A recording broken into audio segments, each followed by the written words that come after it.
నమస్కారం doctor special కార్యక్రమానికి స్వాగతం. ఈ రోజు మనతో ఉన్నారు డాక్టర్ మధు కిరణ్, ఆర్థోపెడిక్ అండి. మీకు భుజాలకి సంబంధించి, కీళ్ళ నొప్పులకు సంబంధించి ఎలాంటి సమస్యలు ఉన్నా సరే స్క్రీన్ పైన కనిపిస్తున్న నెంబర్లకి కాల్ చేసినట్టయితే డాక్టర్ మధు కిరణ్ గారు మీకు చక్కటి పరిష్కారాలను అయితే తెలియజేస్తారు. నమస్కారం సార్. నమస్తే. Welcome to our studio. Sir, చాలా మందికి భుజం నొప్పి అని అంటూ ఉంటారు కదా, ఈ భుజం నొప్పి అనేది ఎందుకు వస్తుంది, ఎన్ని రకాలుగా ఉంటుంది సార్? ఇప్పుడు భుజం నొప్పి అనేది ఏంటంటే అనేక కారణాల వల్ల ఛాన్సెస్ ఉంటాయి.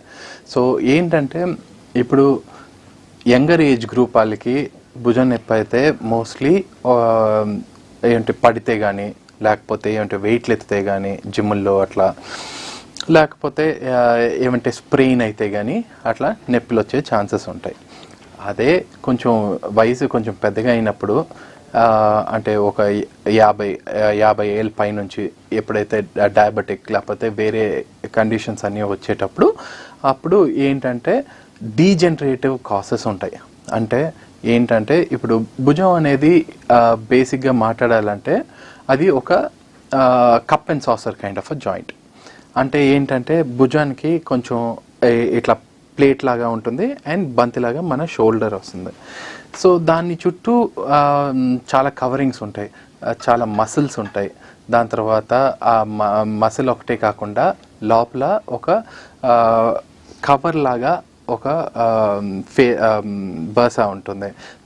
దాని తర్వాత చాలా మసిల్ ఉంటాయి. ఆ మసిల్ అయితే టెండన్గా వచ్చేసరికి పైన కింద ఎత్తేటప్పుడు ఈ మసిల్స్ హెల్ప్ చేస్తాయి. ఈ మసిల్ అయితే టెండన్ లాగా ఫామ్ అయ్యి మన షోల్డర్ని మూమెంట్స్ ఇస్తూ ఉంటుంది. సో బేసిక్గా ఏమవుద్దంటే ఈ ఎల్డర్ ఏజ్ గ్రూప్లో ఆ ఒక బర్సా ఏంటంటే it is more of like ఒక ఎట్లా చెప్పేది, ఒక జెల్లీ లాగా, అంటే ఒక గ్రీస్ లాగా ఉంటుంది. ఆ గ్రీస్ వచ్చి కొంచెం చాలా ఆ ఒక లెవెల్ తగ్గిపోయిందంటే అప్పుడు ఇన్ఫ్లమేషన్ అనేది, అంటే నొప్పి స్టార్ట్ అవుద్ది.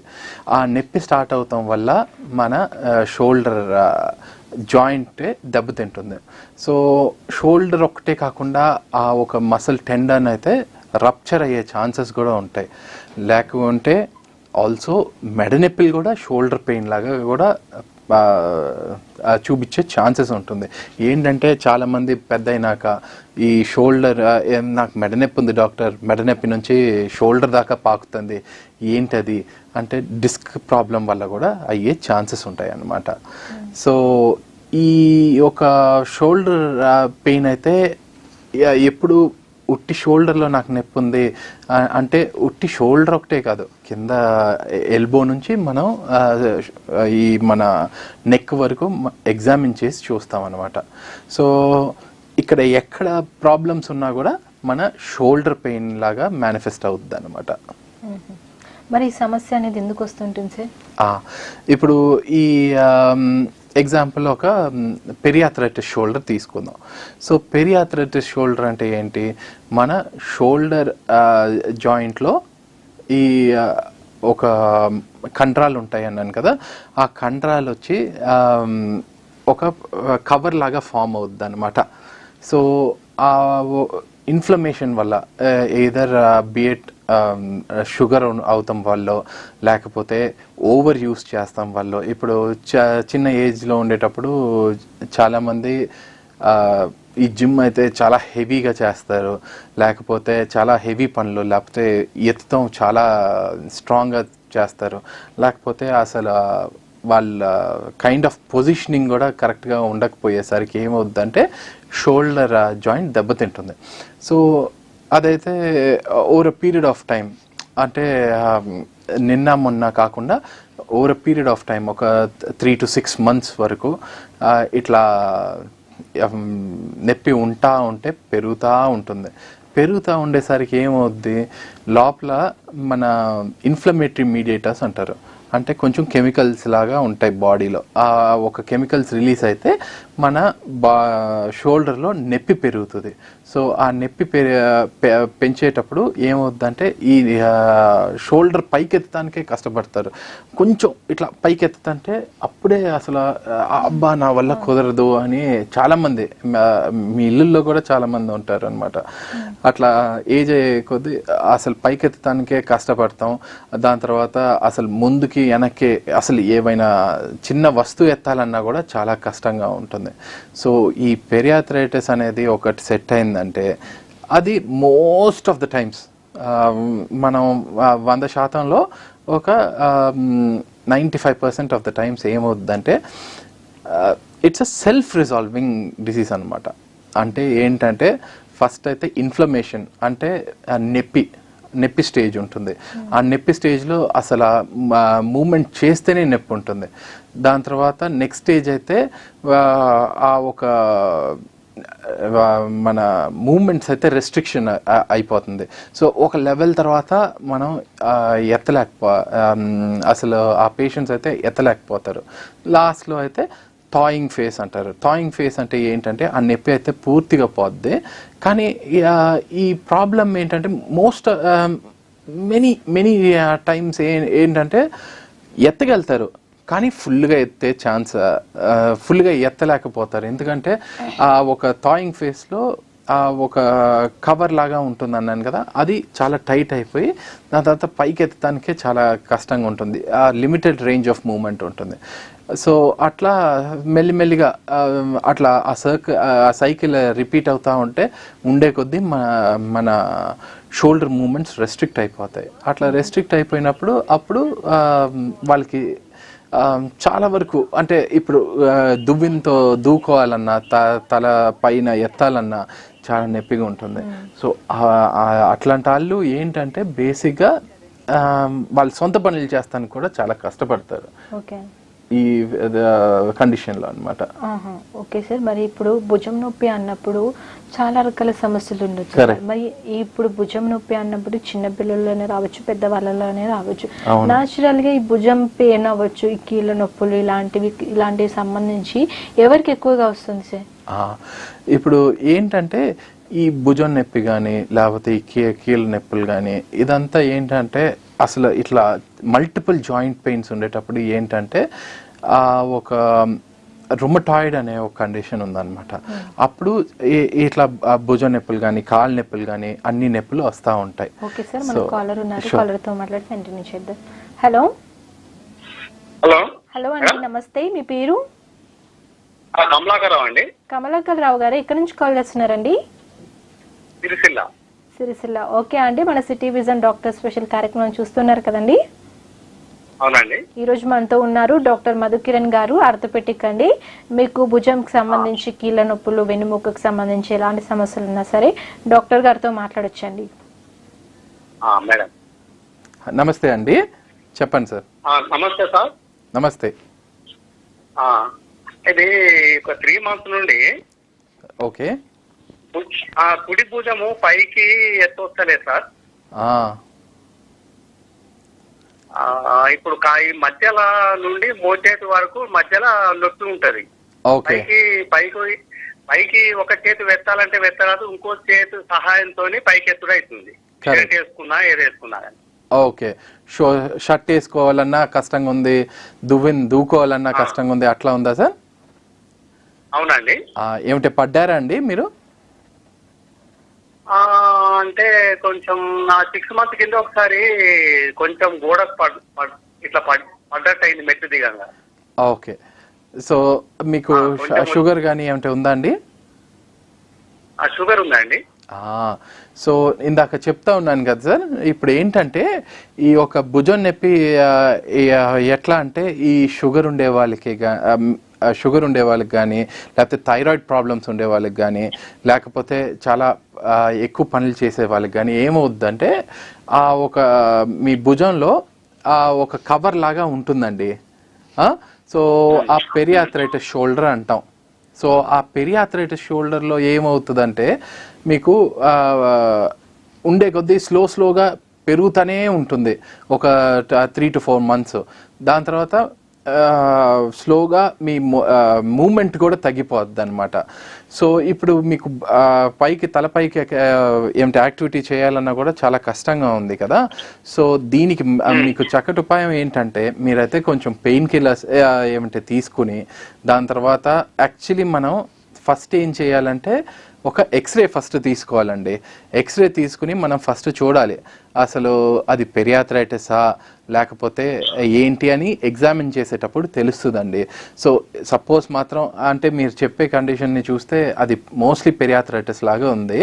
సో అట్లా ఉండుంటే అప్పుడు మీకు కొంచెం పెయిన్ కిల్లర్స్ ఇస్తామండి. ఆ పెయిన్ కిల్లర్స్తో పాటు మనం ఏం చేస్తామంటే మీకు ఆల్సో ఫిజియోథెరపీ ఎక్సర్సైజెస్ నేర్పిస్తామన్నమాట.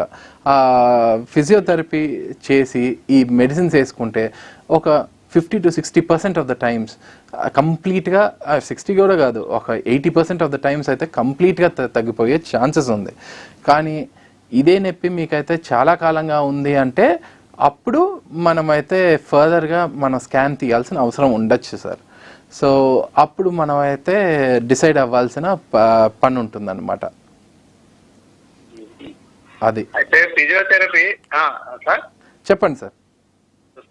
ఆ ఫిజియోథెరపీ మన ఇంట్లోనే నేను చేసుకుంటున్నాను, మిషన్ ఉంది. ఓకే. అప్పుడప్పుడు చేసుకున్నా. అయితే ఇప్పుడు మన కిందికి వాలి చేతితోని పని ఏ వర్క్ చేసుకున్నా ఏం కాదు, పైకి ఎత్తాలంటేనే. Correct. Very very important point అండి. ఏంటంటే ఫిజియోథెరపీ అయితే అప్పుడప్పుడు చేస్తున్నా అంటున్నారు. అప్పుడప్పుడు కాదండి, డైలీ చేయాలి మీరు. సో డైలీ చేస్తేనే మీకైతే పెయిన్ రిలీఫ్ బాగా ఉంటుంది. అండ్ రెండోది ఏంటంటే అది మీరే చేస్తాం కాదు, కొంచెం ట్రైన్డ్ ఫిజియోథెరపిస్ట్ చేస్తే. ఎందుకంటే ఎక్సర్సైజ్ ఎట్లా పడితే అట్లా చేస్తే మాత్రం ఈ ప్రాబ్లమ్స్ అయితే చాలా ఇంక్రీజ్ అవుతాయండి. మీరు డెఫినెట్గా ఏంటంటే ఒక ఫిజియోథెరపిస్ట్తో పాటు ఒక ప్రోటోకాల్ మీరు ఫాలో అయితే డెఫినెట్గా పెయిన్ రిలీఫ్ బెటర్గా ఉంటుంది. మీరు అదే కానీ ఇదంతా ఫాలో చేసి మీరు ఇచ్చే మెడిసిన్స్ కూడా కొంచెం గుజ్జు వచ్చే మెడిసిన్ కూడా ఇస్తామండి జనరల్గా. సో ఇదంతా ఫాలో చేసినా కూడా ఇంకా ఒక 2-3 monthsలో కూడా మీకు అసలు నొప్పి తగ్గలేదనుకోండి, అప్పుడు మనం ఏంటంటే నెక్స్ట్ స్టెప్ చేస్తాం. ఆ నెక్స్ట్ స్టెప్ అయితే ఒక స్కాన్ తీయాల్సిన అవసరం ఉంటుంది.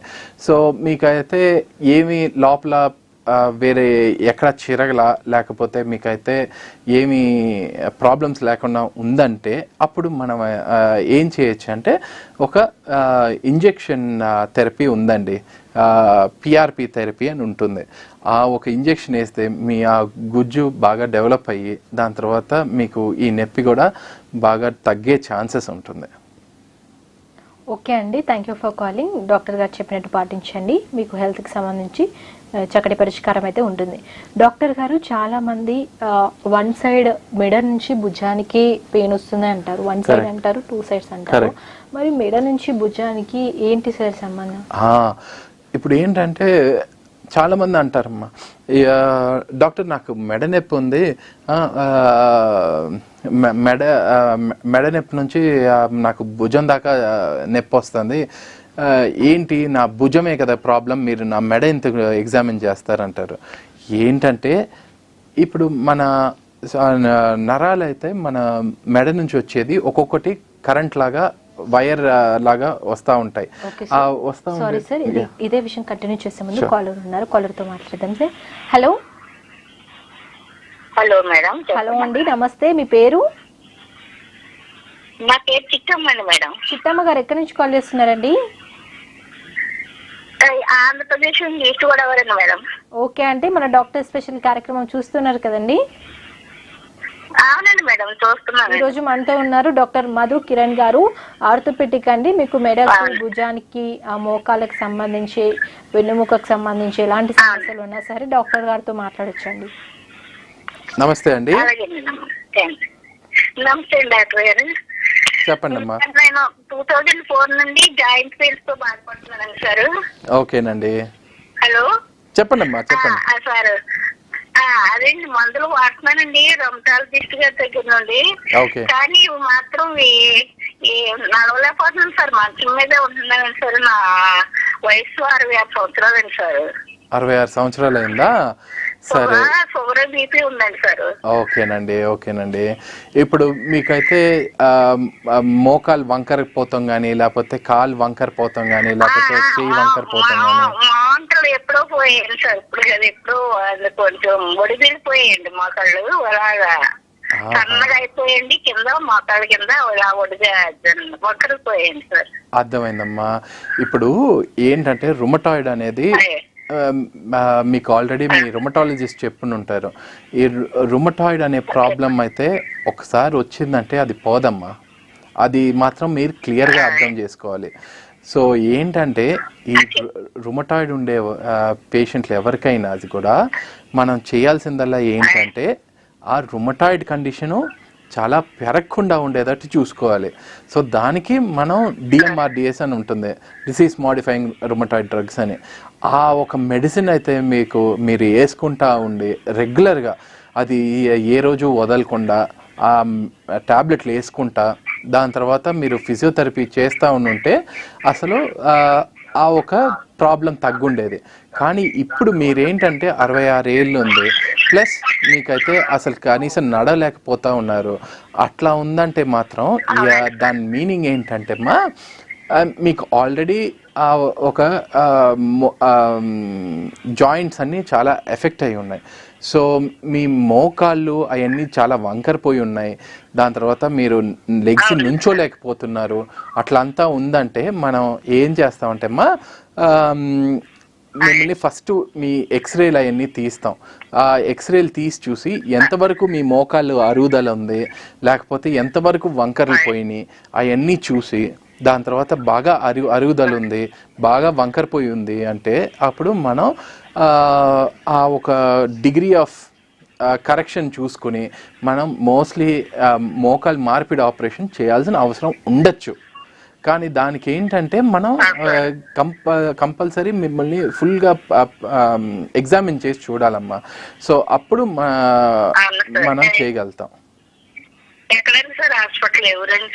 అది మీరు కింద ఉండే నెంబర్ ఫోన్ చేసి మీరు డీటెయిల్స్ కనుక్కోవచ్చు అమ్మా. నమస్తే. ఓకే అండి, thank you for calling. Okay sir, మరి ఫ్రోజన్ షోల్డర్ అన్ని అంటూ ఉంటారు కదా, అది అంటే ఏంటి సార్? అది ఎందువల్ల వస్తుంది ఒకసారి వివరించండి. ఇప్పుడు ఈ ఫ్రోజన్ షోల్డర్ గురించి నేను చెప్పాను కదా, ఈ ఒక గుజ్జు తగ్గిపోవటం వల్ల బాగా ఇప్పుడు మన ఫస్ట్ కాలర్ కూడా అసలు చెయ్యట్లేకపోతున్నా అట్లా అంటా ఉన్నారు కదా. సో అట్లా మెల్లిమెల్లిగా ఆ గుజ్జు తగ్గిపోవటం వల్ల బాగా టైట్ అయిపోయి ఉంటుంది ఆ క్యాప్స్యూల్. క్యాప్స్యూల్ అయితే చాలా మసిల్స్తో, ఇప్పుడైతే కప్ అండ్ సాసర్ అంటే ఇట్లా ఉంటుంది మన షోల్డర్, ఎట్లయినా జారిపోవచ్చు కదా, జారిపోకుండా అది పట్టుకుని ఉండటానికి చాలా మజిల్స్ ఉంటాయి. సో అట్లా క్యాప్స్యూల్ లాగా కవర్ అయి ఉంటుంది అనమాట. సో ఆ కవర్ అయితే ఒక లెవెల్ వరకు ఇట్లా క్లోజ్ అయి ఉంటే బాగానే ఉంటుంది. కానీ ఆ ఇన్ఫ్లమేషన్ అంటే నొప్పి వల్ల ఏంటంటే ఇంకా గట్టిగా మూసుకుని పోద్ది. ప్లస్ నేను చెప్పాను కదా బర్సా అని, బర్సా అంటే మన గ్రీస్ లాంటిది, ఆ గ్రీస్ లాంటిది కూడా తగ్గిపోయిందంటే ఇంకా ప్రాబ్లం అవుద్ది. ఇంకా ప్రాబ్లం గట్టిగా పట్టుకుని దాని తర్వాత నొప్పి కూడా ఉండేసరికి అసలు ఎత్తిలేకపోతూ ఉంటారు. సో ఇట్లాంటి కండిషన్కి ఫస్ట్ మనం ట్రీట్మెంట్ ఎట్లా చేయాలంటే, ఫస్ట్ అయితే మనం ఎక్సర్సైజెస్ అండ్ ఫిజియోథెరపీతో first that is the first step. There is no second thing. అట్లా ఫిజియోథెరపీ, దాని తర్వాత కొంచెం గుజ్జు వచ్చే ట్యాబ్లెట్లు ఇస్తాం, దాని తర్వాత నొప్పి తగ్గిస్తానికి ట్యాబ్లెట్లు ఇస్తాం, మేబీ ఆ లో డోస్ స్టెరాయిడ్ కూడా ఇవ్వచ్చు. అట్లా చేస్తే most of the times 90 to 95% of the times తగ్గాలి. లేదు నాకు తగ్గట్లేదు అంటే నెక్స్ట్ స్టెప్ ఏంటంటే మనం ఇంజెక్షన్ థెరపీస్కి వెళ్తాం. ఇంజెక్షన్ అయితే ప్రీవియస్గా చాలామంది స్టెరాయిడ్ ఇంజెక్షన్స్ ఇస్తూ ఉండేవారు నొప్పి తగ్గిస్తానికి కోసం. సో ఇప్పుడైతే ఇట్స్ ఆల్మోస్ట్ గివెన్ అప్ అమ్మా. సో ఆ స్టెరాయిడ్ ఇంజెక్షన్స్ అసలు ఇవ్వాల్సిన అవసరం లేదు. ఇప్పుడు న్యూవర్గా ఇప్పుడు కరెంట్ ట్రీట్మెంట్ ఏంటంటే మనం PRP ఇంజెక్షన్. PRP అంటే ఏం లేదు, ప్లేట్లెట్ రిచ్ ప్లాస్మా. అంటే మన సొంత బ్లడ్డే తీసి ఒక మిషన్లో సెంట్రిఫ్యూజ్ చేసుకుని, ఆ సెంట్రిఫ్యూజ్ చేసినాక మనకి ఒక ప్లేట్లెట్ రిచ్ లేయర్ ఫామ్ అవుతుంది. సో ఆ ఒకటైతే హీలింగ్ సెల్స్ ఉంటాయి దానిలో. సో ఆ హీలింగ్ సెల్స్ అన్నీ తీసి దాని తర్వాత మన భుజంలో ఇంజెక్ట్ చేస్తాం. సో అట్లా చేస్తే ఏమవుతుంది, మనం ఇన్ఫ్లమేషన్ అయితే ఫస్ట్ తగ్గుతుంది, దాని తర్వాత కొంచెం రీజనరేషన్ కూడా ఫామ్ అవుద్ది. సో ఆ ఒక ఏమంటే షోల్డర్లో కానీ కొంచెం టెండన్ టైర్ మైల్డ్గా కొంచెం టైర్స్ ఉంటాయి, అవన్నీ కూడా హీల్ అవుతాయి. దాని తర్వాత ఏంటంటే ఆల్సో మనం ఇప్పుడైతే ఆ పెయిన్ కంట్రోల్ చేస్తాం కోసం రేడియో ఫ్రీక్వెన్సీ అబ్లేషన్ అని ఉంది. సో ఆ రేడియో ఫ్రీక్వెన్సీ అబ్లేషన్లో ఏం చేస్తామంటే ఎక్కడైతే ఆ సివియర్ పెయిన్ ఉంది కదా, ఎప్పుడైనా సరే బాడీలో సివియర్ పెయిన్ ఉందంటే దానికి చాలా చాలా బ్లడ్ వెసల్స్ లాగా చాలా ఫామ్ అవుతాయి. అండ్ ఆల్సో ఆ నరాలు అయితే చాలా సెన్సిటివ్గా ఉంటాయి. సో కొన్ని నరాలు అయితే ఓన్లీ సెన్సేషన్ ఇస్తుంది, అంతేగాని ఆ మూమెంట్కి ఆ నరంకి సంబంధం ఉండదు. సో అప్పుడు ఏంటంటే మనం ఆ ఇంజెక్షన్ వేసి కాస్త ఆ రేడియో ఫ్రీక్వెన్సీ అబ్లేషన్ చేసేటప్పుడు అన్ని సూదులు పొడిచినట్టు ఉంటాయి. సో ఒక 3 సూదులు ఫ్రంట్లో, సైడ్లో, ఇంకా వెనకాల అట్లా ఇంజెక్షన్ లాగా సూదులు పెట్టి ఆ పెయిన్ ఇచ్చే నరాల్ని మనం నమ్ చేసేస్తాం.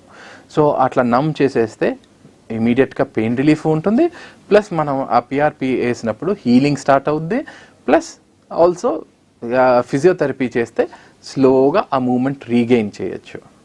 సో ఇట్లాంటి ట్రీట్మెంట్ చేయొచ్చు. ఇంకొక ట్రీట్మెంట్ ఉంది ప్రోలోథెరపీ అని.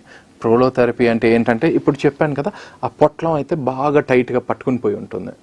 సో అప్పుడు ఏంటంటే మనం ఆ ఒక లేయర్స్ మధ్యలో ఇంజెక్షన్ వేసి దాని తర్వాత ఫ్లూయిడ్స్ ఎక్కువ ఇస్తూ ఉంటే కాస్త ఆ ప్లేస్ అయితే కొంచెం గ్యాప్ ఇస్తుంది. సో ఆ ఒక రొటేషన్కి హెల్ప్ చేస్తూ ఉంటుంది అండ్ నొప్పి కూడా తగ్గుతుంది అనమాట. So they are various treatments. అది బేసిక్గా ఎవరైతే ట్రీట్ చేస్తున్నారో ఆ డాక్టర్ డిసైడ్ చేస్తారనమాట. కానీ చాలా చాలా కొత్త ట్రీట్మెంట్లు వచ్చినాయి. అయ్యో నేనైతే ఇట్లా షోల్డర్ నొప్పి ఉంది, నేను ఇంకా పనులు చేయలేకపోతున్నానే అని బాధపడాల్సిన అవసరమే లేదు.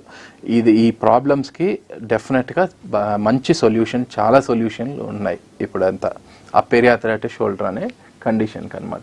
Okay sir. అయితే చాలా మంది భుజం జారిపోయినట్టు అవుతుంది అంటుంటారు కదా, అసలు అంటే ఏంటి సార్, అది ఎందువల్ల జరుగుతుంది? సో వెరీ ఇంపార్టెంట్ టాపిక్ అమ్మ మీరు చెప్పింది. ఇప్పుడు ఏంటంటే ఈ ఒక కండిషన్ అయితే చిన్న వయసు నుంచి కూడా స్టార్ట్ అవ్వచ్చు. సో బేసిక్గా నేను చెప్పాను కదా, ఈ షోల్డర్కి అయితే కప్ అండ్ సాసర్ లాంటి జాయింట్. సో ఆ కప్ అండ్ సాసర్ లాంటి జాయింట్కి చిన్న లేబ్రమ్ అనేది ఒకటి ఉంటుంది. సో అదేంటంటే లైనర్ లాగా, ఆ లైనర్ చిరిగినా కానీ, లేకపోతే చుట్టూ ఉండే మసిల్స్ కానీ, లేకపోతే చుట్టూ ఉండే టెండన్ కానీ, లేకపోతే చుట్టూ ఉండే క్యాప్సూల్ కానీ, చాలా స్ట్రక్చర్స్ ఉన్నాయి. ఇది ఏది చిరిగిపోయినా వీక్నెస్ జోన్ ఫామ్ అవుద్ది. ఆ వీక్నెస్ జోన్లో నుంచి ఈ షోల్డర్ అయితే కింద జారిపోయే ఛాన్సెస్ ఉంటాయన్నమాట. సో ఇట్లా షోల్డర్ జారతం అయితే ఫస్ట్ టైం అయినప్పుడైతే వాళ్ళే పెట్టుకోవాలంటే చాలా కష్టంగా ఉంటుంది. కానీ రికరెంట్ షోల్డర్ డిస్లొకేషన్ కూడా అని ఇంకో కండిషన్ ఉంది. దానిలో ఏంటంటే ఇట్లా షోల్డర్ జారిపోద్ది, వాళ్ళకి ఎట్టని లోపల పెట్టేసుకోగలుగుతారనమాట. సో అట్లాంటి కండిషన్ కూడా ఉందన్నమాట. సో ఎవరికైనా ఇట్లా భుజం దానికే జారిపోతుంది, మళ్ళీ నేను పెట్టేసుకోగలుగుతున్నా అట్లా ఉందంటే అది చాలా రిస్కే. ఏంటంటే సడన్గా వెయిట్ ఎత్తేటప్పుడు మన భుజం జారిపోద్ది, అట్లా అంతా కూడా ఉంటుంది. సో ఏంటంటే షోల్డర్ ఫస్ట్ టైం జారినప్పుడు మాత్రం సివియర్ పెయిన్ ఉంటుంది. సో ఇమీడియట్గా ఎమర్జెన్సీకి రష్ చేస్తే మనం ఫస్ట్ ఎక్స్రే తీసి అసలు ఫ్రాక్చర్లు ఏమంటే ఉన్నాయా అని చూసి ఆ రీలొకేషన్నే చేసేసేయచ్చు. అదేంటంటే ఎప్పుడు ఆపరేషన్ థియేటర్కి వెళ్ళాల్సిన అవసరం కూడా ఉండదు. 98% ఆఫ్ ద టైమ్స్ మనం అయితే ఆపరేషన్ లేకుండానే పెట్టేసేయచ్చు లోపలికి.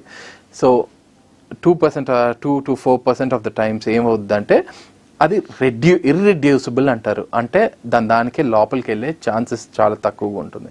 సో అప్పుడు మనం ఏం చేస్తాం, అప్పుడు మనం తీసి కొంచెం అనస్థీసియా ఇచ్చి, అంటే ఫుల్ అనస్థీసియా కాకుండా కొంచెం సెడేషన్ ఇచ్చి మసిల్ రిలాక్సేషన్ చేసి మళ్ళీ ఆ షోల్డర్ అయితే లోపల పెడతాం అనమాట.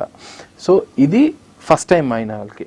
అదే కానీ రికరెంట్ షోల్డర్ డిస్లొకేషన్ అంటే బాగా షోల్డర్ అయితే కిందకి జారిపోయి అట్లా వాళ్ళకి ఏమిటి వెయిట్ ఎత్తారంటే చాలు అట్లా కిందకి వచ్చేస్తుంది.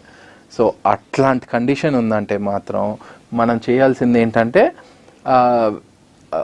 ఆర్థోపెడిక్ సర్జన్ దగ్గరికి తీసుకెళ్ళాలన్నమాట. సో మేము ఏం చేస్తామంటే ఫస్ట్ ఎక్స్రే తీసి దాని తర్వాత ఎంఆర్ఐ తీసి చూస్తాం అనమాట.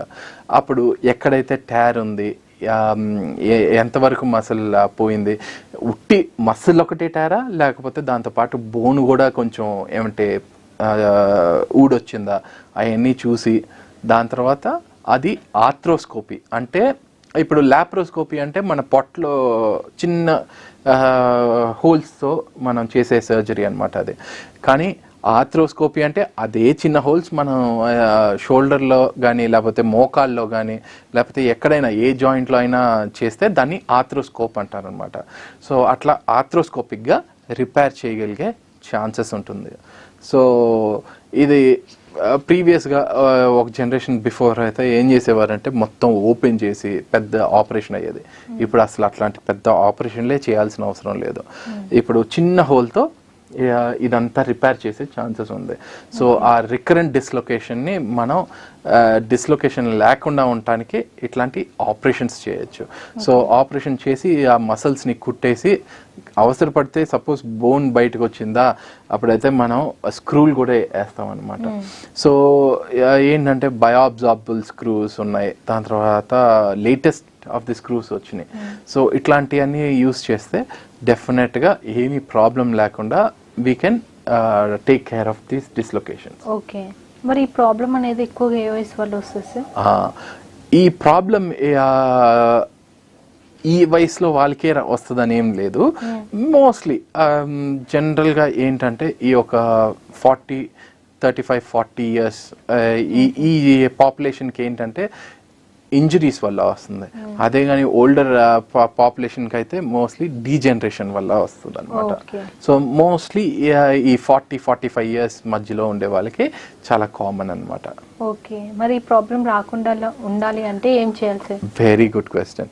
ఇప్పుడు ఏంటంటే ఇట్లాంటి ప్రాబ్లం జనరల్గా రాదు, కానీ ఏంటంటే రిపీటెడ్ ట్రామా, ఏదో 2-వీలర్ యాక్సిడెంట్ అయింది లేకపోతే కార్లో యాక్సిడెంట్ అయినప్పుడు కొంచెం ఇట్లా వెనక్కిపోయింది, అది హసరత్ చేయకూడదు. దానికి లోపలికి వెళ్ళిపోయింది కదా అనేసి వదిలేసేయకూడదు.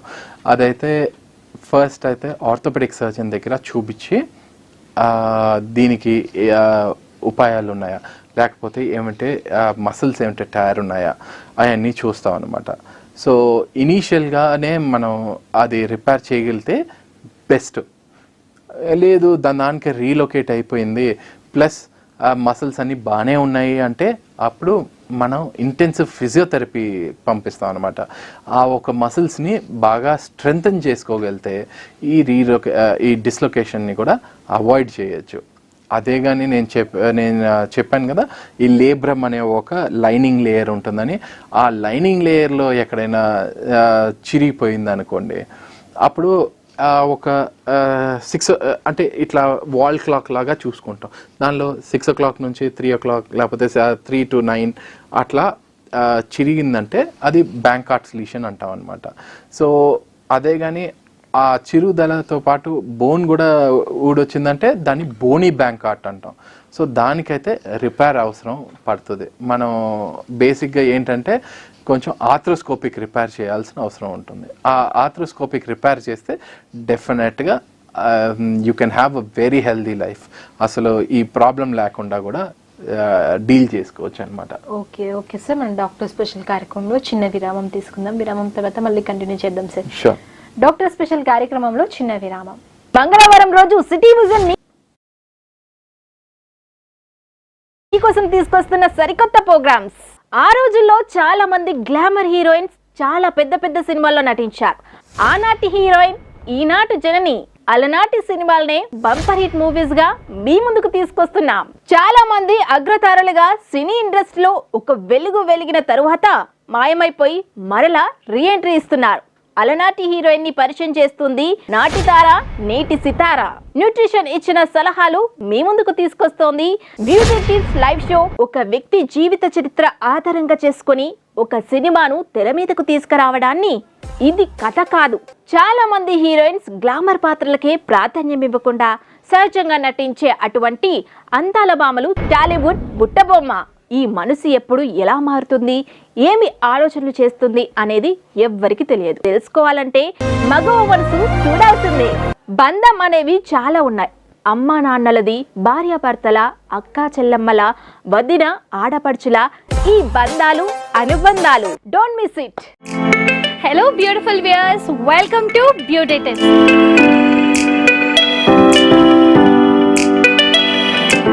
మీకు బ్యూటీ మీద టిప్స్ కావాలి అనుకుంటున్నారా? మీరు ఇంట్లో పాటిస్తున్న చిట్కాలు పనిచేయట్లేదు అని ఫీల్ అవుతున్నారా? మీకు ఇంకా క్లినికల్గా ఏమైనా క్వశ్చన్స్ ఉన్నాయా? అయితే మీరు చేయాల్సిందల్లా ఎవ్రీ ట్యూస్డే 12:30 to 1:30 నాతో లైవ్లో పాల్గొనండి. అందులో రెనౌండ్ బ్యూటిషియన్స్ అండ్ డాక్టర్స్ ఉంటారు అండ్ వాళ్ళు మీకున్న క్వశ్చన్స్కి సొల్యూషన్స్ చెప్తారు. మరి మీరే ఎలా మమ్మల్ని కాంటాక్ట్ చేయొచ్చు అనుకుంటున్నారా? చాలా సింపుల్. స్క్రీన్ మీద కనిపిస్తున్న నంబర్కి కాల్ చేయండి, వెంటనే మీ క్వశ్చన్స్ అడిగండి అండ్ వెంటనే సొల్యూషన్స్ పొందండి. ఇంకెందుకు ఆలస్యం, keep watching beauty tips every Tuesday 12:30 to 1:30 on city vision live.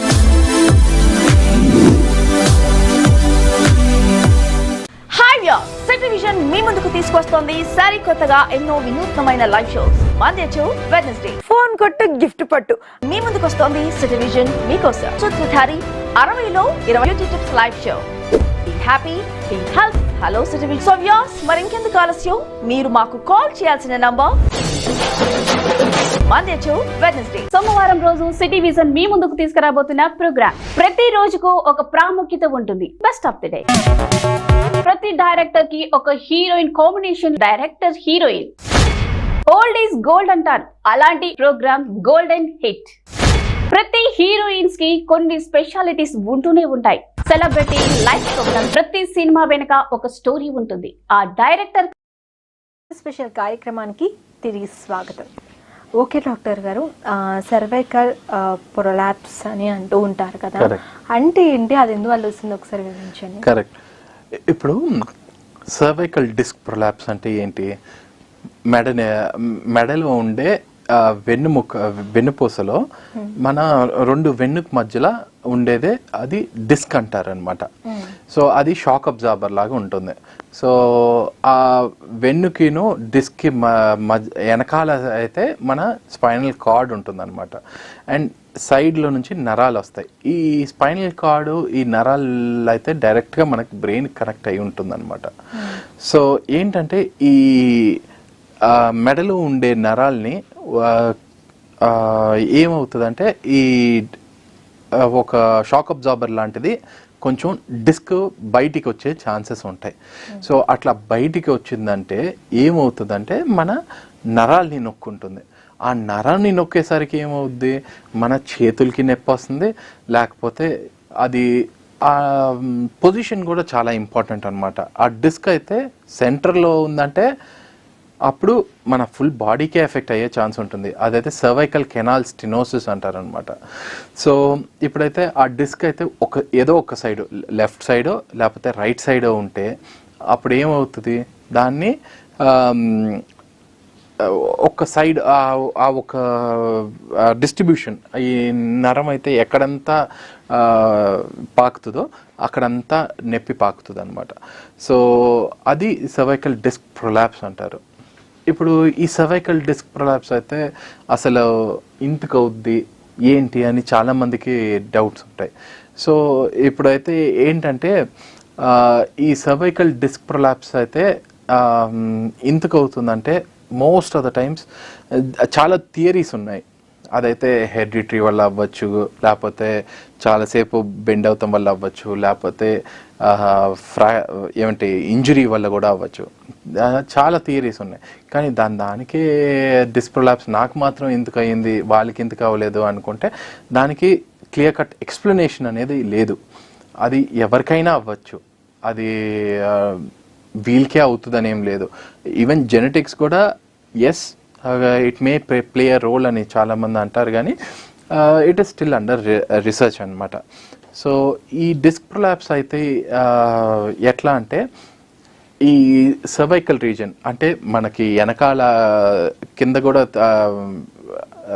నడుములో కూడా డిస్క్ ప్రొలాప్స్ అవ్వచ్చు. ఆ నడుములో డిస్క్ ప్రొలాప్స్ ఏంటంటే షియాటికా అంటారు కదా, ఇది అందరికీ తెలిసిందే. ఈ నడుములో అయ్యే డిస్క్ ప్రొలాప్స్ మూలంగా కింద కాలుకి స్ప్రెడ్ అవుద్ది. అదే కానీ మన నెక్లో అయ్యింది అనుకోండి, ఇంకా క్రిటికల్ ఏరియా అనమాట. అట్లీస్ట్ కింద నడుములో అయ్యిందంటే ఆ డిస్క్ ప్రొలాప్స్ వచ్చి మెయిన్గా కాలుకి రేడియేట్ అవ్వచ్చు, లేకపోతే బౌల్ అండ్ బ్లాడర్ సిమ్టమ్స్ ఉండొచ్చు, అంటే యూరిన్ లెట్రిన్ ప్రాబ్లమ్స్ ఉండొచ్చు. అట్లా మన లెవెల్ ఏ లెవెల్లో అయ్యిందో ఆ లెవెల్కి కింద ఉండే నరాలు ఎక్కడికంతా కనెక్షన్స్ ఉంటున్నాయో అవన్నీ ఎఫెక్ట్ అయ్యే ఛాన్సెస్ ఉంటాయి. అదే కానీ మన మెడలో అయ్యిందంటే హయ్యర్ లెవెల్స్ అవుతూ ఉంటే అప్పుడు ప్రాబ్లం ఏమవుతుంది, మన బ్రీతింగ్ నుంచి కూడా ఎఫెక్ట్ అయ్యే ఛాన్సెస్ ఉంటాయి అన్నమాట. సో ఇప్పుడు మోస్ట్ కామన్లీ C4-5 C5-6 ఈ 2 లెవెల్సే చాలా కామన్గా ఇన్వాల్వ్ అవుతాయి.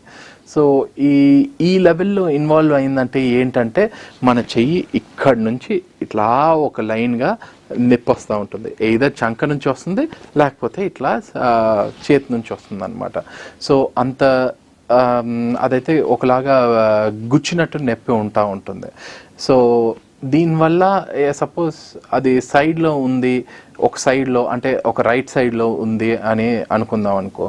సో అప్పుడు ఏమవుతుంది, only right side, left side ఏమీ ప్రాబ్లం లేకుండా ఓన్లీ రైట్ సైడ్ అట్లా నొప్పి వస్తూ ఉంటే అప్పుడు వీక్నెస్ కూడా తయారవుతుంది. ఆ వీక్నెస్ ఒకటే కాకుండా సెన్సేషన్ అంటే స్పర్శ కూడా తగ్గుతుంది అనమాట. సో ఆ వీక్నెస్ సెన్సేషన్ అవి తగ్గినాయి అంటే అప్పుడు మన హ్యాండ్ రైటింగ్లో కూడా తేడా వచ్చే ఛాన్సెస్ ఉంటాయి. అండ్ ఆల్సో ఏంటంటే మోస్ట్ ఆఫ్ ద టైమ్స్ ఒక సైడ్లోనే ఉండాల్సిన అవసరం ఉండదు. ఆ సైడ్ ఎక్కువ ఉంటుంది, ప్లస్ సెంట్రల్గా కూడా బాగా నొక్కుడిపోతుంది. సో అట్లా ఉన్నప్పుడు స్పైనల్ కార్డ్ దెబ్బతింటుంది. సో ఆ స్పైనల్ కార్డ్ చాలా ఎక్కువ రోజులుగా ఒత్తిడి ఉందంటే అప్పుడు ఏమవుతుంది, నడక కూడా తేడా వస్తుంది. సో మెడలోనే కదా, మెడలో నుంచి చేయే కదా అనుకుంటానికి లేదు. సో ఆ నడక నుంచి అన్నీ తేడా చేయొచ్చు, ఎందుకంటే ఇది ట్రాన్స్ఫార్మర్ లాంటిది. సో అక్కడ వస్తే సందు మొత్తం కరెంట్ పోయినట్టు అట్లా ఒక లెవెల్ నుంచి కింద దాకా అంత ప్రాబ్లమ్స్ వచ్చే ఛాన్సెస్ ఉంటాయి అన్నమాట. ఓకే, అంటే ఇప్పుడు ఈ ప్రాబ్లం అనేది ఎవరికి ఎక్కువగా వస్తుంది సార్?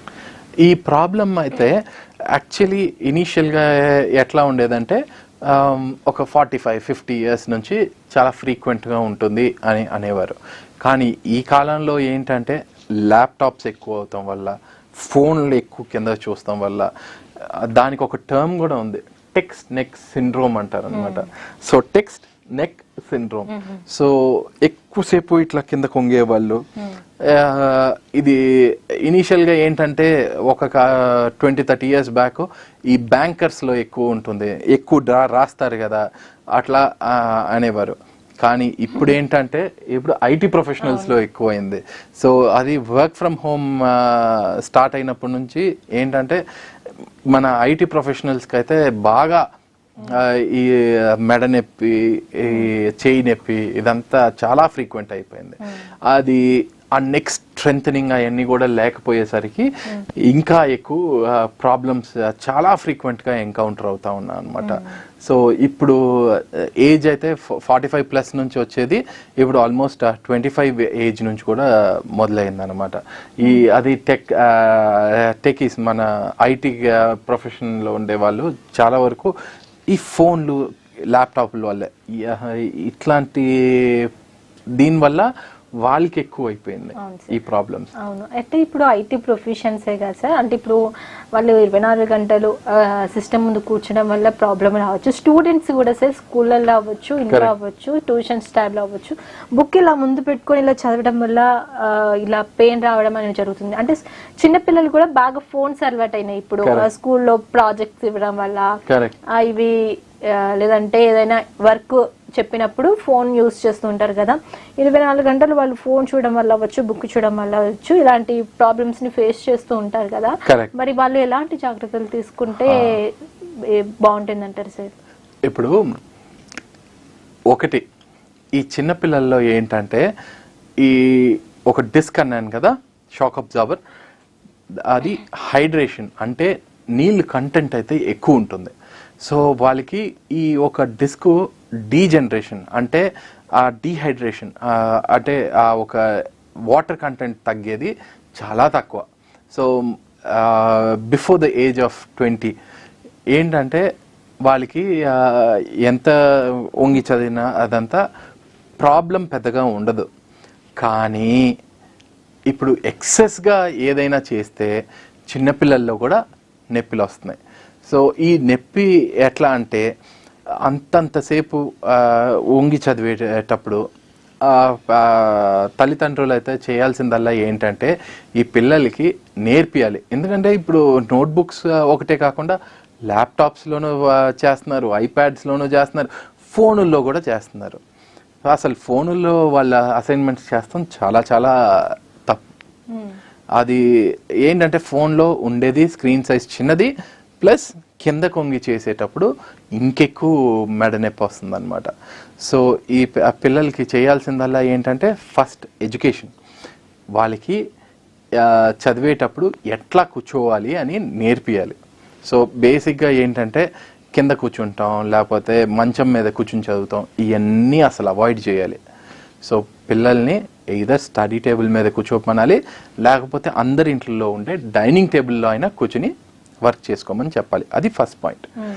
సో సెకండ్ పాయింట్ ఏంటంటే అది ఎక్కువసేపు కిందకి కాదు, మెయిన్గా ఏంటంటే మన ఐ లైన్ ప్యారలల్గా ఒక స్క్రీన్ని పెట్టుకొని ఉండాలి. సో ఇట్లా ఎక్కువసేపు ఇట్లా కింద కొంగకుండా ఇట్లా స్ట్రైట్గా చూసుకొని పనులు చేసుకుంటే బెటర్. ల్యాప్టాప్ అయినా అవనివ్వండి, టేబుల్ మీద ఒక పిల్లో అయినా వేసి కరెక్ట్గా వాళ్ళ కంటి చూపుకి స్ట్రైట్గా ఉండేటట్టు ఉంటే అప్పుడు ప్రాబ్లమే ఉండదు. మూడోది కూర్చుంటాం ఏంటంటే ఇనీషియల్గా అందరు స్ట్రైట్గానే ఇట్లా టిప్ టాప్గా కూర్చుంటారు. ఓవర్ పీరియడ్ ఆఫ్ టైం కొంతసేపు అయ్యేసరికి జారిపోతూ ఉంటారు. సో వాళ్ళకి ఎక్స్ప్లెయిన్ అట్లా జారిపోయేటప్పుడు తల్లిదండ్రులు ఎక్స్ప్లెయిన్ చేశారు, ఇట్లా కొంచెం స్ట్రైట్గా కూర్చో అని చెప్పుకుంటే అంతే, అదైతే అంత ఎఫెక్ట్ ఉండకుండా ఉంటుంది. అండ్ నాలుగోది ఏంటంటే మెయిన్గా ఎక్సర్సైజ్ నేర్పియాలి. ఏంటంటే చిన్న ఎక్సర్సైజెస్ ఇట్లా ఒక 10 సెకండ్స్ పైకి కిందకి సైడ్స్లో, దాని తర్వాత కొంచెం స్ట్రెంథనింగ్ ఎక్సర్సైజ్ చేసుకోగలిగితే అసలు ఈ ప్రాబ్లమే రాదు. ఇది చిన్నపిల్లలకి ఒకటే కాదు, ఈ ఐటీ ప్రొఫెషనల్స్ కూడా ఇట్లా కాస్త ఎక్సర్సైజెస్ అవన్నీ నేర్చుకుని దాని తర్వాత వాళ్ళు ఐసైట్కి ప్యారలల్గా చేసుకుంటా ఉంటే అప్పుడు ఇట్లాంటి ప్రాబ్లమ్సే ఉండవు. ఓకే, అయితే సార్ ఇప్పుడు మనం బోన్స్కి సంబంధించి మాట్లాడుకుంటున్నట్టయితే బోన్లో అరిగిపోవడం ఇట్లా అంటుంటారు కదా, మోకాళ్ళు అరిగిపోవడం, బోన్స్ అరిగిపోయినాయి అంటుంటారు కదా. మరి ఇలా అరిగిపోయిన వాళ్ళకి అవ్వచ్చు, అరగకుండా ఉండడానికి కావచ్చు, డైట్ విషయంలో ఫుడ్ ఎలాంటి ఫుడ్ తీసుకోవాలి, ఎలాంటి ఫుడ్ అవాయిడ్ చేయాలంటారు సార్? ఇప్పుడు జాయింట్ అరుగుదల ఎందుకు అవుతుందంటే మోస్ట్ ఆఫ్ చాలా రీజన్స్ ఉన్నాయన్నమాట. దానిలో వెయిట్ ఎక్కువ అవటం వల్ల, లేకపోతే ఒక జాయింట్స్ మీద వెయిట్ ఎక్కువ పడటం వల్ల, లేకపోతే ఎక్కువ హైపర్ యూస్ అంటే ఎక్కువ జాయింట్స్ని బాగా వాడటం వల్ల, లేకపోతే ఏంటంటే ఇప్పుడు జిమ్స్ కూడా వెళ్తున్నారు చాలామంది. అదేంటంటే కండలు పెంచడానికి. బేసిక్గా ఒక ఇంపార్టెంట్ థింగ్ ఏంటంటే ఈ బాడీ బిల్డింగ్ అనేది it is not meant for a regular person అండి. Let us be very clear. So ఈ అబ్నార్మల్గా మసిల్స్ పెంచేసుకొని దాని తర్వాత హైపర్గా ఎక్కువ ఎక్సర్సైజెస్ చేస్తూ ఉండి మసిల్ బల్క్ చేసేసుకొని అసలు మసిల్ అయితే బాగా హెల్దీగా డెవలప్ అయిపోయింది అనుకుంటారు, కానీ లోపల ఉండే జాయింట్ అయితే బాగా డ్యామేజ్ అవుతుంది అని మీకు అర్థం అవ్వాల్సిన విషయం, వెరీ ఇంపార్టెంట్. దాని తర్వాత ఏంటంటే చాలా రీజన్స్ ఉన్నాయి. ఇప్పుడు రొమటాయిడ్ కానీ లేకపోతే వేరే వేరే కండిషన్స్ ఉన్నాయి, దానివల్ల జాయింట్స్ అరుగుదల అయ్యే ఛాన్సెస్ ఉన్నాయి. సో ఉట్టి జాయింట్స్ అంటే ఉట్టి మోకాల్లో లేకపోతే హిప్పో లేకపోతే షోల్డర్ ఒకటే కాదు, ఈవెన్ స్పైన్ కూడా అరుగుదల అయ్యే ఛాన్సెస్ ఉంటాయి. సో ఇట్లా జాయింట్స్ అరుగుదల ప్రివెన్షన్ ఏంటంటే ఎక్సర్సైజెస్ ఇంపార్టెంట్, కానీ body building kind of heavy severe exercises are not recommended అండి.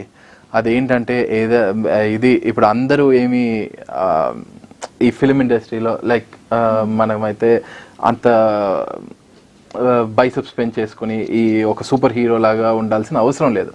మెయిన్గా అందరూ ఉండాల్సింది ఏంటంటే టోన్డ్ మసిల్స్గా ఉండాలి. అది ఆ మసిల్స్ అన్నిటిని కొంచెం యాక్టివ్గా పెట్టుకుని ఉంచుకుంటే ఓల్డ్ ఏజ్లో కూడా హ్యాపీగా బతికేయచ్చు, ఏమీ ప్రాబ్లమ్స్ లేకుండా.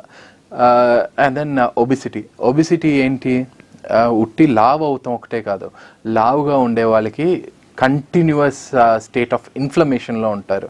అంటే ఇప్పుడు ఎక్కడో ఒక చోట మన ఫ్యాట్ కాలుతూ ఉంటుంది అనమాట. సో దాంతో ఆ ఇన్ఫ్లమేషన్ అయితే పెరుగుతూ ఉంటుంది. సో ఆ రీజన్ వల్లే హార్ట్ అటాక్స్ కానీ లేకపోతే వేరే ఈ జాయింట్స్లో బాగా అరుగుదల కానీ అవుతాయి. సో ఏంటంటే యాక్టివ్ ఎక్సర్సైజెస్ అండ్ దెన్ మన వెయిట్ని కూడా ఆ ఒక రికమెండెడ్ నుంచి ఒక 10-15% డీవియేషన్లో మెయింటైన్ చేసుకుంటే ఈ ప్రాబ్లమ్స్ లేకుండా ఉంటుంది. ఇప్పుడు స్విమ్మింగ్ లాంటి లేకపోతే బ్రిస్క్ వాక్ ఒక హాఫ్ అన్ అవర్కి అట్లా చేస్తూ ఉంటే అది ఆర్థరైటిస్ని ప్రివెంట్ చేసుకోవచ్చు. అండ్ మోకాళ్ళ అరుగుదల ఆల్రెడీ ఉండే వాళ్ళకి ఏంటంటే వాక్స్ అయితే అంత మంచిది కాదు. అండ్ ఆల్సో మెట్ల మీద ఎక్కుతాం దిగుతాం ఏంటంటే జనరల్గా డాక్టర్స్ మేమందరం రికమెండ్ చేసేది ఏంటంటే యూజ్ ద స్టైర్స్ అని. బట్ ఒక్కసారి మోకాళ్ళ అరుగుదల మొదలైందంటే అసలు మెట్లు ఎక్కుతాం ఆపేయాలి. So that is very important. చాలా మంది నా దగ్గరికి వస్తారు, సార్ ఈ మోకాళ్ళ అరుగుదల లేకుండా ఉండటానికి నేనైతే మెట్లు వాడుతున్నా, కానీ ఇప్పుడు మీరేంటి మెట్లు వాడద్దు అంటున్నారు. నేను ముందే చెప్పినట్టు ఎవ్రీథింగ్ ఇన్ లిమిట్స్ అయితే మంచిది, కానీ ఒక్కసారి ఆల్రెడీ డ్యామేజ్ మొదలైనాక అసలు ఆ పనులే చేయకూడదు అనమాట. సో ఇట్లాంటివన్నీ అవాయిడ్ చేసుకుని లేకపోతే ఇట్లా ఎక్సర్సైజ్ అన్నీ చేస్తూ ఉండి స్విమ్మింగ్ అనేది బెస్ట్ ఎక్సర్సైజ్ యాక్చువల్లీ స్పీకింగ్. అదేంటంటే అసలు వెయిట్ పడకుండా మనం స్విమ్మింగ్ చేస్తూ ఉంటే అప్పుడు మీ జాయింట్స్ అన్నీ యాక్టివ్గా ఉంటాయి. సో స్విమ్మింగ్ నాకు స్విమ్మింగే రాదు డాక్టర్, ఇప్పుడు ఏం చేయమంటారు అంటే అట్లీస్ట్ హైడ్రోథెరపీ అంటాం, అంటే ఏ లేదు స్విమ్మింగ్ పూల్లో నడుస్తాం. అట్లా అయితే మన మోకాల మీద వెయిట్ పడకుండా ఎక్సర్సైజెస్ అవుతాయి. సో దాంతో డెఫినెట్గా బెనిఫిట్ ఉంటుంది అనమాట. సో ఇట్లాంటి ఎక్సర్సైజెస్ ఇవన్నీ చేస్తూ ఉంటే డెఫినెట్గా హెల్దీగా ఉంటారు. ఓకే, మరి ఎలాంటి ఫుడ్ అవాయిడ్ చేయాలంటారు? ఇప్పుడు ఫుడ్ దగ్గరికి వచ్చారా, ఫుడ్ అయితే మెయిన్గా ఏజ్ పెద్దగా అయ్యే కొద్ది అంటే ఆఫ్టర్ 60 అట్లా అయితే ఏంటంటే హార్మోనల్ ఫీమేల్స్కి అయితే పోస్ట్ మెనోపాజ్ హార్మోన్స్ అయితే కొంచెం హార్మోనల్ డిస్టర్బెన్సెస్ ఉంటాయి. మేల్స్కి అయితే ఆల్మోస్ట్ 80 అప్పటి నుంచి. సో ఈ కేటగిరీలో ఉండే జనాలు అయితే డెఫినెట్గా కాల్షియం ఇంటేక్ బాగా ఉండాలి. ఫుడ్ నుంచి రాలేదా అట్లీస్ట్ ట్యాబ్లెట్స్ అయినా వేసుకోవాలి. మల్టీవైటమిన్స్ తీసుకుంటాం చాలా మంచిది. అండ్ మూడోది ఏంటంటే non veg kind of diet కొంచెం తగ్గించుకుంటాం మంచిది. అండ్ ఆల్సో ప్రోటీన్ కంటెంట్ కూడా చాలా important. So plant based protein కూడా చాలా మంచిదే. ఏంటంటే చాలామంది పెరుగు అవాయిడ్ చేసేస్తారు, అయ్యో పెరుగు అంటే మనకి ఫ్యాట్ ఎక్కువ అయిపోద్ది ఇది అది అని. కానీ పెరుగు కూడా ఇట్స్ సోర్స్ ఆఫ్ కాల్షియం అనమాట. సో ఇవన్నీ తీసుకుంటా ఉండి దాని తర్వాత ఏదైనా గ్లాస్ ఆఫ్ మిల్క్, ఆ మిల్క్లోనే ప్రోటీన్ పౌడర్ కలుపుకొని తాగుతాం. కానీ బేసిక్గా ప్రోటీన్ అనేది ఇట్స్ అ బిల్డింగ్ బ్లాక్ అనమాట. మన మజిల్కి స్ట్రెంగ్త్ ఇస్తాం ఒకటే కాకుండా మన బాడీనే కాస్త బాగా ఉంచేది ఈ ప్రోటీన్ అనమాట. So protein content has to be proper. And carbohydrates కొంచెం తగ్గించుకుంటాం డైట్లో మంచిది. అంతేగాని కార్బోహైడ్రేట్స్ మొత్తం ఆపేసి ఉట్టి ప్రోటీన్ ఒకటి తింటాం కరెక్ట్ కాదు. So everything should be there, బ్యాలెన్స్డ్గా తినాలన్నమాట. సో అట్లా చేసుకుంటే డెఫినెట్గా హెల్తీగా ఉండొచ్చు. ఓకే సార్, ఇప్పుడు నార్మల్గా ఎవరికైనా ప్రమాదం జరిగినప్పుడు అవ్వచ్చు, సడన్గా ఏమైనా ఇంజరీస్ అయినప్పుడు భుజానికి కావచ్చు, మజిల్స్ కావచ్చు, ఏమైనా ఇంజరీస్ అవుతాయి కదా, అప్పుడు మీరు ఎలాంటి ట్రీట్మెంట్ అందిస్తారు సార్? ఇప్పుడు ఆర్థోపెడిక్స్లో ఏంటంటే చాలా వరకు ఈ రోడ్ ట్రాఫిక్ యాక్సిడెంట్ అవనివ్వండి, లేకపోతే జారి కింద పడతాం అవనివ్వండి, ఇవన్నీ అవుతూ ఉంటాయి. బేసిక్గా ఎల్డర్లీ ఏజ్ గ్రూప్లో ఏంటంటే నడకే తేడా వస్తుంది. ఆ నడకే తేడా వచ్చినప్పుడు లేకపోతే ఆ ఒక బ్యాలెన్స్ ప్రాప్రియోసెప్షన్ అంటే నడిచేటప్పుడు సడన్గా కింద పడిపోతాం కానీ ఇది చాలా కామన్ అనమాట. ఇట్లా ఈ ఏజ్ గ్రూప్లో ఉండే వాళ్ళు వాళ్ళ బోన్ డెన్సిటీని బోన్ స్ట్రెంగ్త్ని చూసుకోవాలి. ఆ బోన్ స్ట్రెంగ్త్ని చూసుకోవాలంటే BMD టెస్ట్ అని ఉంటుంది, బోన్ మినరల్ డెన్సిటీ టెస్ట్ అని. ఆ BMD టెస్ట్ చేసుకుంటే మన బోన్స్ అయితే నార్మల్గా ఉన్నాయా, ఆ స్ట్రెంగ్త్ ఉందా, అదంతా చెక్ చేసుకుంటే అప్పుడు దానికి తగ్గట్టు మనం కాల్షియం సప్లిమెంటేషన్ ఇస్తామా, లేకపోతే ఆ ఆస్టియోపోరోసిస్ అంటాం. జనరల్గా బోన్ స్ట్రెంత్ అయితే బాగా వీక్గా ఉందంటే, అంటే చూసిన వెంటనే చాలా వీక్గా ఉన్నాడు కదా, దీనికి మోస్ట్లీ బోన్స్ వీక్గా ఉంటాయి అని అనేది లేదు. ఈ టెస్ట్ చేస్తే అబ్జెక్టివ్గా అంటే డెఫినెట్గా మనం చెప్పగలుగుతాం -3.5 -2.5 కింద ఉంటే ఇది డెఫినెటివ్ ఆస్టియోపోరోసిస్, అండ్ ఇంకా తక్కువగా ఉందంటే సివియర్లీ ఆస్టియోపోరోసిస్ కింద వస్తుంది. సో ఆ -2.5 అట్లా ఉందంటే కాల్షియం సప్లిమెంటేషన్ ఇస్తాం. రెండోది ఏంటంటే బోన్స్ స్ట్రెంగ్త్ పెంచడానికి బిస్ఫాస్ఫోనేట్స్ అంటే ఒక మెడిసిన్ ఇవ్వచ్చు, లేకపోతే ఇంజెక్షన్ ద్వారా అయినా మనం అయితే బోన్ స్ట్రెంగ్త్ని పెంచడానికి మనం హెల్ప్ చేస్తాం అన్నమాట. సో ఇట్లా చేయకుండా మనం ఇప్పుడు ఓల్డ్ ఏజ్ అప్పుడు కొంచెం కేర్ఫుల్గా ఉండండి అంటే అది వాళ్ళ మిస్టేక్ కాదు. ఇన్స్పైట్ బేసిక్గా ఏంటంటే మనం ఎల్డర్లీ పాపులేషన్ అంటే ఇంట్లో కొంచెం వయసైన వాళ్ళు ఉన్నారనుకోండి, అప్పుడు బాత్రూంలో ఏంటంటే పట్టుకుంటానికి కొంచెం ఒక ఎయిడ్స్ యూజ్ చేయాలి. సో అట్లా వాకింగ్ స్టిక్ వాడతాం కానీ, లేకపోతే కమోడ్లో కూర్చునేటప్పుడు కొంచెం హ్యాండిల్స్ కానీ అట్లాంటివన్నీ ప్రొవైడ్ చేస్తే డెఫినెట్గా ఈ ఫాల్ని అవాయిడ్ చేయొచ్చు. సపోజ్ ఈ ఎల్డర్లీ ఏజ్ గ్రూప్ వాళ్ళు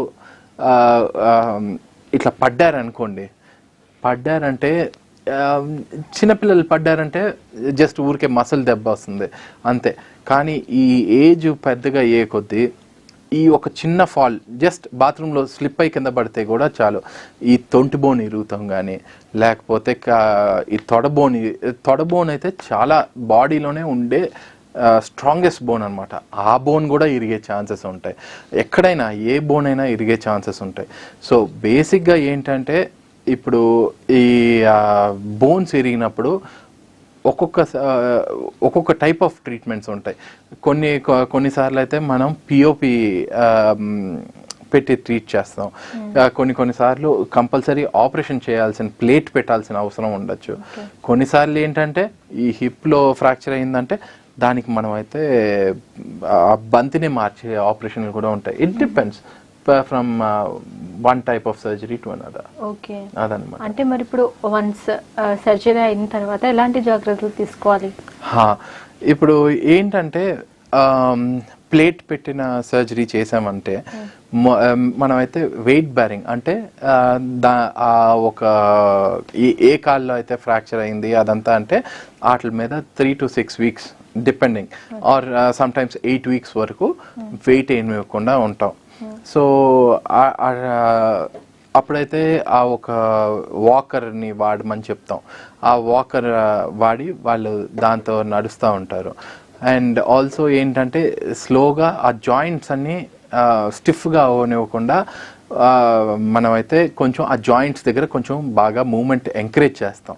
ఏంటంటే హెవీగా చేయకుండా ఎంతవరకు వాళ్ళు జాయింట్స్ని మూవ్ చేయగలుగుతారో చూసుకుని అంతవరకు మూవ్ చేపిస్తూ ఉంటాం అన్నమాట. సో ఇట్లాంటి పనులన్నీ చేస్తూ ఉంటే అప్పుడు స్లోగా బోన్ హీల్ అవుతుంది అనమాట. ఓకే సార్, అయితే చాలా మంది స్కూల్కి వెళ్ళే వాళ్ళు అవ్వచ్చు, స్కూల్ బ్యాగ్స్ భుజానికి వేసుకొని వెళ్తుంటారు కదా, అలాగే బయట వర్క్ చేసే వాళ్ళైనా ఏదైనా హెవీ ఉన్న వాటిని బస్తాలు అవ్వచ్చు మోసుకొని వెళ్తూ ఉంటారు, మనం చూస్తూ ఉంటాం కదా.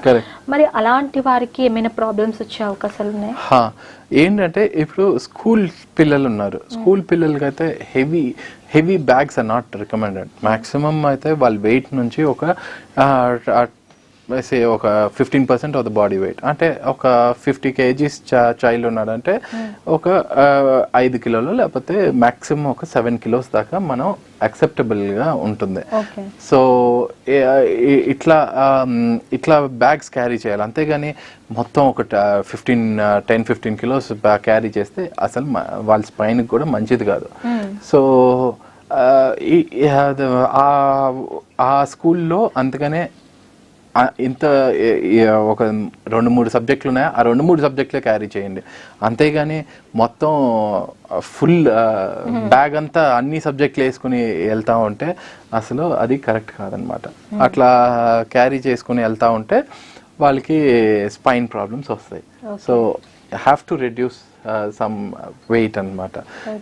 ఇప్పుడు పెద్దవాళ్ళకైనా కూడా ఒక్కొక్కళ్ళు ఒక్కొక్క లెవెల్ వరకే క్యారీ చేయగలుగుతారు, అంతేగాని ఎనీ ఎక్సెస్ వెయిట్ క్యారింగ్ అంటే డెఫినెట్గా స్పైన్లో ఎఫెక్ట్ అవుతుంది అనమాట. ఓకే సార్, అయితే నిజానికి ఇప్పుడు చాలా మంది పిల్లలు కొంచెం దూరం నడవగానే పెద్దవాళ్ళు కొంచెం స్ట్రాంగ్ ఉంటారు సార్. మనము 90s వాళ్ళు పెద్దవాళ్ళు ఉంటారు కదా, వాళ్ళు చాలా స్ట్రాంగ్ ఉంటారు, వాళ్ళు తీసుకునే ఫుడ్ అవ్వచ్చు ఏదైనా అవ్వచ్చు. ఇప్పటికీ కొంతమందిని చూస్తూ ఉంటాము రన్నింగ్ లో పాల్గొనడం, పెద్దవాళ్ళని చూస్తుంటాము కదా, వాళ్ళకి అవార్డ్స్ రివార్డ్స్ ఇవ్వడం కూడా చూస్తుంటాం. కానీ ఇప్పుడున్న జనరేషన్ లో అసలు చిన్న పిల్లలే కనీసం కొంచెం ఒక 1 week కొంచెం దూరం కూడా నడవలేని సిచ్యువేషన్స్ వస్తూ ఉన్నాయి. మరి ఎందుకు ఇంత అంటే ఇప్పుడున్న జనరేషన్ లో అందరూ అంతే సార్, కాలేజ్కి వెళ్ళే వాళ్ళు అయినా అవ్వచ్చు పిల్లలైనా అవ్వచ్చు, మోకాల నొప్పులు మేము నడవలేము అని అంటుంటారు, ఎందువల్ల అంటారు సార్? అదంతా it's all in the mind actually. ఏంటంటే ఇప్పుడు ఓల్డర్ జనరేషన్ ఏంటంటే బాగా ఈ నడక కానీ లేకపోతే అంతెందుకు ఒక 10-15-20 years బ్యాక్ వరకు అందరూ బయట ఆడుకుంటూ ఉండేవారు, అదంతా అయింది. కానీ సో అప్పుడు ఏంటంటే మసిల్ టోన్ అదంతా బాగా మెయింటైన్ చేస్తూ ఉండేవారు. సో ఇప్పుడు కిడ్స్ ఏంటంటే అసలు ఈ ఎక్సర్సైజెస్ లేకపోతే ఒక ఫిజికల్ యాక్టివిటీ మెయిన్గా లేకపోయేసరికి మసిల్ ఫటీగ్ చాలా ఫాస్ట్గా వస్తుంది, ప్లస్ వాళ్ళకైతే టయర్డ్నెస్ ఫాస్ట్గా వస్తుంది. సో ఈ పిల్లలకి ఎంతకెంత ఎంకరేజ్ చేస్తే ఇట్లా స్విమ్మింగ్ కానీ లేకపోతే just general play grounds, actually play grounds అనేది చాలా కరువు అయిపోయింది మన ఇప్పుడు. సో ప్లే గ్రౌండ్లో ఆడుకుంటే అదంతా అసలు ఈ ప్రాబ్లమే ఉండదు.